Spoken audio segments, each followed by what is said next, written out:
Welcome to our channel Pullapantula Ramamurthy world teacher. మన ఛానల్ని పెట్టుకోవడానికి మూల కారణం ఏంటంటే అవధూతలు, మహాకవులు, పండితులు, మంత్రశాస్త్రవేత్తలు కలిగినటువంటి వాళ్ళ గురించి లోకానికి తెలియజేయడమే ప్రధానమైనటువంటి ఉద్దేశం. ఇప్పుడు మనం అహోబల పండితీయం అనేటువంటిది గొప్ప భాష్యం. అటువంటి అహోబల పండితీయం అనేటువంటిది ఇప్పటికి కూడా ఓరియంటల్ కాలేజీలలో చదివేటువంటి డిగ్రీ వాళ్ళకి పాఠ్య గ్రంథంగా ఉంది. ఆ అహోబల పండితీయాన్ని రచించింది ఎవరు? ఒక అనాథ బాలుడు. చూడండి, ఆయన పుట్టగానే పాపం తల్లిదండ్రులు చనిపోయారు. ఎవ్వరు కూడా రాలే పెంచుకోవటానికి. ఎందుకంటే నష్టజాతకుడు ఎవ్వరు రాలే. అప్పుడు వాళ్ళ మేనమామ పోలూరి మాధవ యజ్వ అనేటువంటి అతను మాత్రమే పాపం బంధువులందరినీ కూడా తిట్టి, ఈ బాలుని మీరందరూ కూడా చాలా హీనంగా చూస్తున్నారు, ఎవరినైతే హీనంగా చూశారో మీరందరూ కూడా వీడి కాళ్ళ మీద పడి క్షమాపణ చెప్పేటువంటి రోజు తీసుకెళ్ళి గోకనకొండ తీసుకెళ్ళి పాపం ఆయన పెంచి పెద్ద చేసి వివాహం చేసి గొప్ప పండితుడిని తయారు చేశారు. ఆయనే అహోబల పండితీయాన్ని రచించినటువంటి ఈయన నరసయ్య శాస్త్రి గారు, గాలి నరసయ్య శాస్త్రి గారు. ఈయన యొక్క చరిత్ర మనందరం కూడా తెలుసుకోవాల్సినటువంటి విషయం. పల్నాడు జిల్లా వినుకొండ ప్రాంతీయులు ఈయన. ఈరోజు కూడా పోలూరి, అప్పరాజు, గాలి వంశీయులు కీర్తి పతాకాన్ని ఎగురవేస్తున్నారంటే మూల కారణం ఈయనే. ఇటువంటి మహానుభావుల యొక్క చరిత్ర అనేటువంటిది అంతరించిపోకూడదు. మహాకవులు, పండితులు, అవధూతల యొక్క చరిత్రని నిత్యం స్మరిస్తూ ఉండాలి. కుళ్ళకమ్మ నీళ్లు తాగినటువంటి వాడు ఈయన. కోకనకొండలో కొండ గుహలలో తపస్సు చేసి పాండిత్యాన్ని పొందినటువంటి వాడు. ఈయన గురించి ఇంతకుముందు మనం చాలాసార్లు చెప్పుకున్నాం. ఈయన యొక్క చరిత్ర అంతరించిపోకూడదు అని ఈయన వంశీయులైనటువంటి గాలి శ్రీనివాసరావు గారు, ఈయన గాలి శ్రీనివాసరావు గారు ఎంతో ప్రయత్నం చేస్తూ ఉన్నారు. అహోబల పండితుల యొక్క రచనను బయటికి తీసి లోకానికి తెలియజేస్తూ ఉన్నారు. ఆయన ప్రశంసనీయులే. ఇప్పుడు ఉన్నటువంటి ఈ పరిస్థితులలో మనకెందుకులే అనేటువంటి వాళ్ళే ఎక్కువ. మనకెందుకులే అనేటువంటి వాళ్ళు. అట్లాంటిది శ్రీనివాసరావు గారి ఆయన చరిత్రను లోకానికి తెలియజేస్తూ ఉన్నారు అంటే ఆయన ఎంతో అభినందనీయులు. ఆ వంశీయుల్లో పుట్టడం అనేటువంటిది ఆయన యొక్క పూర్వజన్మ సుకృతం అనడంలో ఎటువంటి సందేహం అనేటువంటిది లేనే లేదు. ఆయన యొక్క పాండితీ ప్రకర్షణ గురించి ఇప్పుడు మనం కరతలామలకంగా కొన్ని మాత్రమే చెప్పుకుంటూ ఉన్నాం. అహోబల పండితుడు తన అహోబల పండితీయంలో కానీ కాళిందీ పరిణయంలో కానీ ఎక్కడా కూడా పాపం తల్లిదండ్రుల గురించి కూడా ఎక్కడా వివరించలే. ఎందుకంటే కళ్ళు తెరిచే లోపే పాపం తల్లిదండ్రులు చనిపోయారు. ఎక్కడా కూడా ఆయన గురువు మాధవేజ్వ గారిని గురించి మాత్రమే చాలా చోట సవినయంగా తెలియజేశారు. శ్రీమద్ పోలూరి మాధవార్య కరుణ ప్రాప్తాష్ట భాషా స్ఫురత్ సార శాస్త్ర విదర్చితాఖిల బుధో వాతూల వంశాగ్రణి అని ఎంతో సవినయంగా చెప్పుకున్నటువంటి అహోబల పండితుడు ప్రాతస్మరణీయులే అనటంలో సందేహమే లేదు. ఈయన కవి శిరోభూషణం, దానికే కవి శిరోభూషణం అనేటువంటి పేరు ఉందన్నమాట. మాధవయజ్వను గురించి 40వ శ్లోకం దగ్గర నుంచి 55వ శ్లోకం వరకు కూడా స్తుతించాడు ఆయన. షడ్దర్శ నీలా భరత మునీంద్ర షడ్దర్శని జన్మభువో వితంత్ర యన్మూర్తి మీ యస్త ముదార్య విద్య ధుర్యం ప్రపద్యే హృది మాధవార్యం అని ఎంతో సవినయంగా వివరించారు. ఆయన రాసినటువంటి కాళిందీ పరిణయం ప్రశస్తమైనటువంటి గొప్ప పద్య కావ్యం అనడంలో ఎటువంటి సందేహం లేదు. కేవలం అదే కాకుండా ఆయన ఎన్నో సమస్యలకి పరిష్కారం చూపించారు. చూడండి, అంటే ఇటువంటి సమస్య పూరణ అనేటువంటిది ఎంతో దైవశక్తి ఉన్నటువంటి వాళ్ళకే ఆ ఆలోచన అనేటువంటిది వస్తుంది. అక్షరాభ్యాసం రోజు తల్లి కుమారుణ్ణి పంపించిందట తండ్రి దగ్గరికి. ఏమని అంటే చెప్తుంది, పాలిమ్మని పంపే జనని జనకుని కడకొన్ అని అన్నారు. పాలు ఎవరి దగ్గర ఉండేది? నిజానికి తల్లి దగ్గర. కానీ తల్లి ఏం చేసింది? కొడుకుని తండ్రి దగ్గరికి పంపించింది. మీ నాన్న దగ్గర పోయి పాలు తాగి రారండి. ఆయన దగ్గర పాలు ఉంటాయా? ఉండవు. కానీ పాలిమ్మని పంపే జనని జనకుని కడకొనేటువంటి దాన్ని ఈ మహానుభావుడు బల అనేటువంటి 2 అక్షరాలు ముందు చేర్చాడు. అప్పుడు ఏమైంది? అది బలపాలైంది.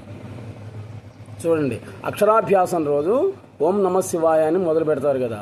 కాబట్టి మీ తండ్రి దగ్గరికి వెళ్ళి, ఆయన దూరంగా ఉన్నాడు, తండ్రి దగ్గరికి వెళ్ళి బలపాలు తీసుకురారా అని పంపించిందట.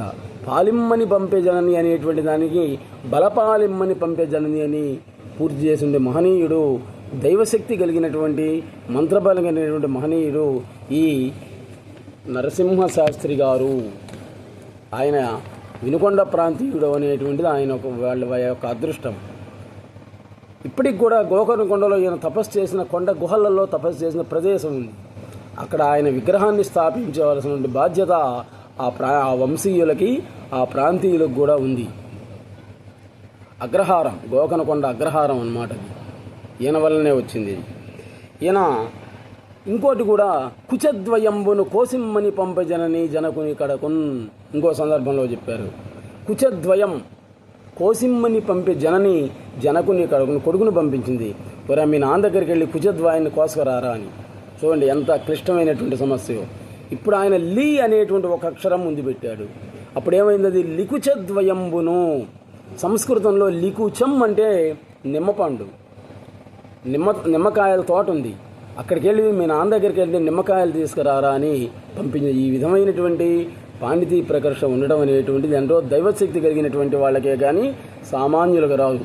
ఆంధ్ర భాషా వైశిష్ట్యాన్ని ఇనుపడింపజేసేటువంటి విధంగా తెలుగు భాషా వ్యాకరణాన్ని ఎంతో అభివృద్ధి చేసినటువంటి అష్టభాషా స్ఫురత్ శాస్త్రవేత్త ఈ గాలి నరసయ్య శాస్త్రి గారు అనటంలో ఎటువంటి సందేహం అనేటువంటిది లేనే లేదు.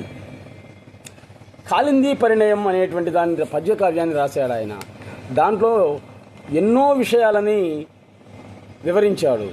తర్కశాస్త్ర విషయాలు, జ్యోతిష్ శాస్త్ర విషయాలు, వేదాంత శాస్త్ర విషయాలు ఎన్నో చెప్పాడు. కస్తూరి తిలకం లలాట ఫలకి అనేటువంటి దాన్ని ఈయన అలతి తెలుగు పదాలతోటి ఎలా చెప్పాడో చూడండి.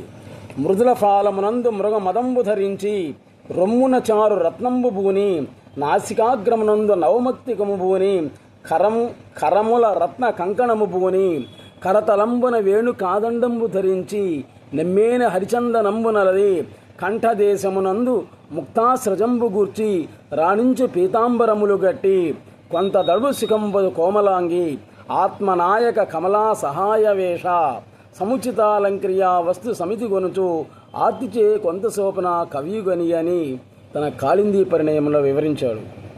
ఇంకా ఇంద్రనీలఛాయనయు దేహము వాడు, శ్రీకృష్ణుడు ఎలా ఉన్నాడో చూడండి.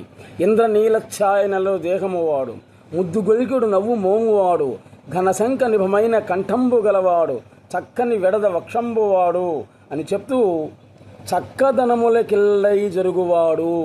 చూడండి ఎట్లా చెప్పాడో.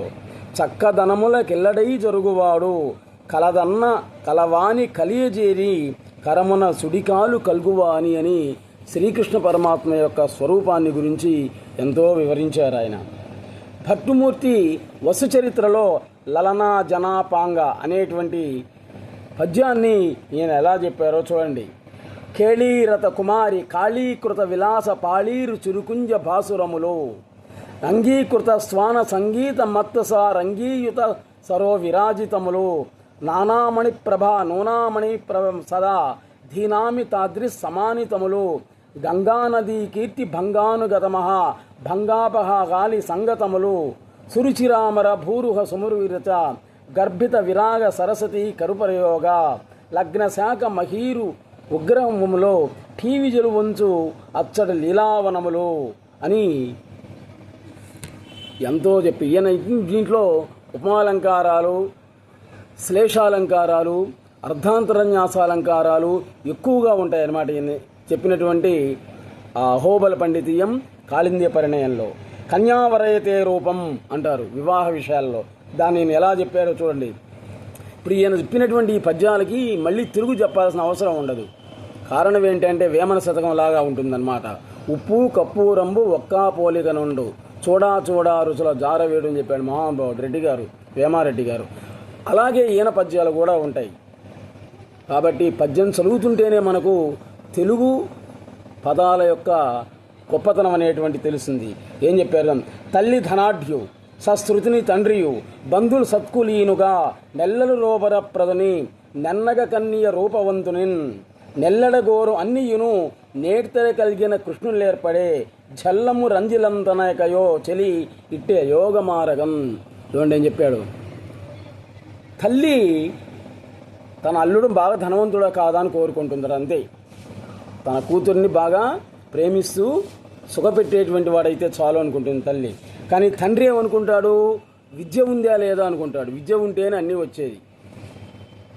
సరస్వతి పుత్రుడు కాదా అనుకుంటా, అవునా కాదా అనుకుంటాట. కానీ బంధువులందరూ కూడా ఏమనుకుంటారంటే మన కులం వాడా కాదా, మన వంశీయుడా కాదా అనుకుంటారట. వాళ్ళు వంశాన్నే చూస్తారు. ఇంటర్ క్యాస్ట్ మ్యారేజ్ చేసుకున్నట్లయితే కులంలోంచి విలేస్తారనమాట. తండ్రి బంధువులందరూ కూడా కేవలం తన వంశీయుడా కాదా, తన కులమా కాదా అని చూస్తారు. ఇంకా వస్తున్నారు చూడండి, భోజనం చేయడానికి వస్తున్నారు. పెళ్లి పత్రిక ఇవ్వగానే బంధువులు, స్నేహితులు, వాళ్ళందరూ కూడా ఏం కోరుతారంటే మృష్టాన్న భోజనంబు అన్నాడు అనమాట. ఆ అమ్మాయి ఎట్లుంటే అబ్బాయి ఎట్లుంటే కట్నం ఎంత అయితే ఏమైనా చదువుకుంటే మనకెందుకు, భోజనం బాగా పెట్టారా పెట్టలేరా, షడ్రసోపేతనంగా భోజనం ఉందా లేదా అనుకుంటారట. కానీ ఇవన్నీ కాదు. కన్య పెళ్లి కూతురు కోనుకునేది ఏంటంటే నా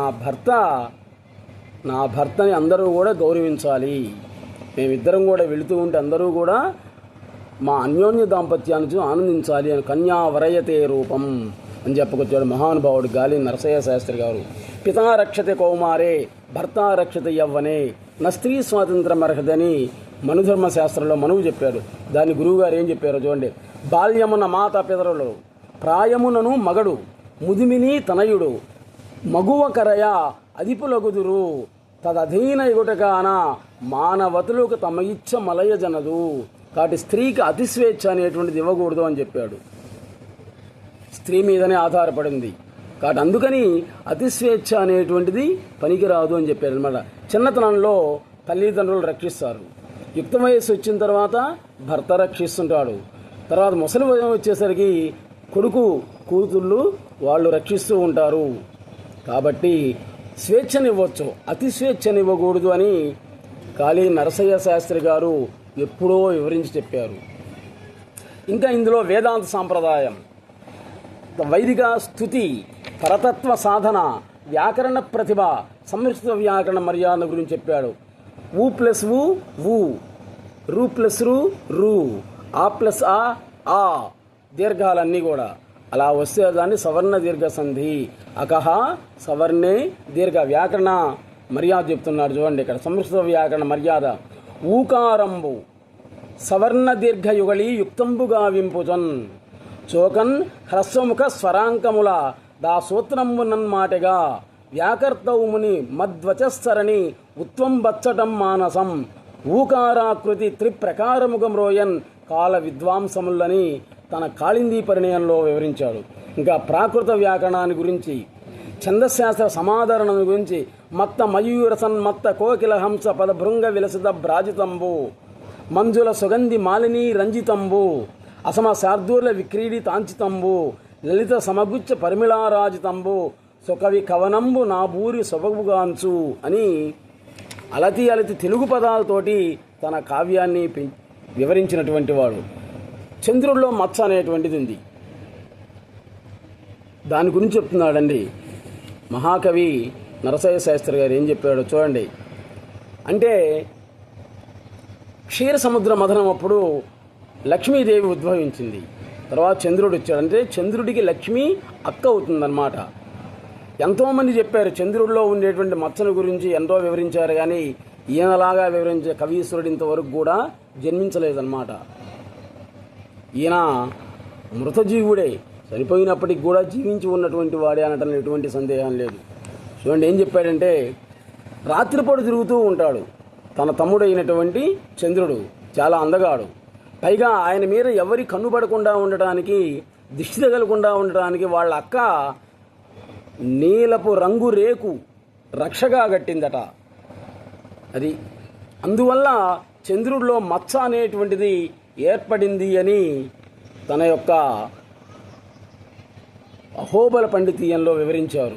ఇంకా ఎన్నో శ్లేష కవిత్వం, అచ్చతెనుగు పదాల గురించి చెప్పారు. చూడండి, మేటి మిన్నేటి పొన్నీటి చిన్ని వన్నెల వన్నె చీరా పొంగు సిబ్బగు జన్ను బొంగరముల సొగసు అని అచ్చతెనుగు పదాల గురించి వివరించాడు.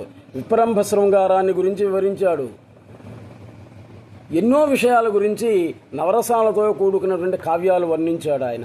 కాబట్టి ఈ మహానుభావుడి యొక్క జీవిత చరిత్ర, ఆయన రాసినటువంటి కావ్యాలు అనేటువంటివి అజరామరంగా ఉండాలి అని గాలి శ్రీనివాసరావు గారు ఎంతో ప్రయత్నం చేస్తూ ఉన్నారు. ఈ పుస్తకాన్ని అందరూ కూడా ఆదరించి చదివి అందులో ఆయన యొక్క గొప్పతనాన్ని మనం తెలుసుకోవాల్సిన బాధ్యత ఉంది. ఈ విధంగా చెప్పుకుంటూ పోతే ఇంకా చాలా చెప్పుకోవచ్చు. నెక్స్ట్ ఎపిసోడ్లో ఆయన యొక్క పాండితీ ప్రతిభను గురించి, ఇంకా శ్లేష కావ్యాల గురించి కూడా చెప్పుకుంటాం. అంతవరకు సెలవు. నమస్తే. Please subscribe our channel. మన వీడియోలన్నీ కూడా సాయంత్రం పూట అన్నం తిన్న తర్వాత నిద్రించే సమయంలో కానీ, లేదా ఉదయాన్నే 6:30 కానీ చూసి తరింపజేయండి. నెక్స్ట్ ఎపిసోడ్లో గాలి నరసయ్య శాస్త్రి గారి పాండితీ ప్రతిభ ఎలాంటిది, ఎంతమందిని ఓడించాడు తన పాండిత్యం ద్వారా, దైవశక్తి ద్వారా అనేటువంటి చెప్పుకుందాం. అంతవరకు సెలవు. నమస్తే.